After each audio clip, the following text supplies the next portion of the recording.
আজকে কাচ্চি ভাইয়ে গেলাম, বড় মাছ যেতে চাইও পারলাম না। আজ আমার অটো বৈশাখ গেছে, পয়লা বৈশাখ না, শুভ নববর্ষ। গাইস, কেমন আছেন আপনারা সবাই? আমি আছি আলহামদুলিল্লাহ। কার কার নববর্ষ কেমন গেছে জানাবেন। আমার নববর্ষ খুবই বাজে গেছে, দেখতে পাচ্ছেন আপনারা। আমি সন্ধ্যা 6টার দিকে বের হয়েছি, একটু বড় মাঠ যাবো তাই।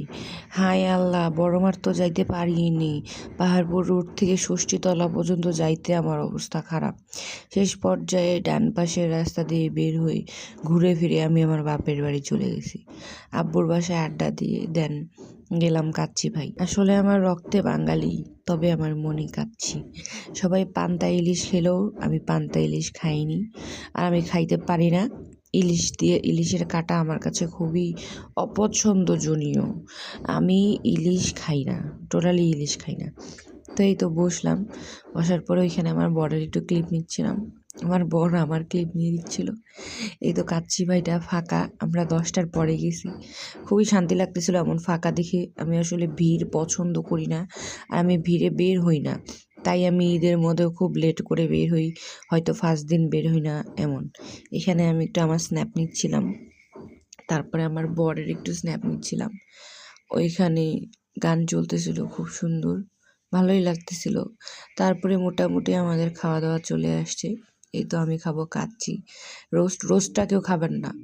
আর এখানে আছে তেহেরি, মাটন তেহেরি। আমার বর কাচ্চি পছন্দ করে না, এর জন্য সে মাটন তেহেরি নিছে। কিন্তু সব থেকে বড় কথা, কাচ্চি ভাইয়ের রোস্ট কেউ কিনে খাবেন না। কাচ্চি খাবেন তবে রোস্ট খাবেন না।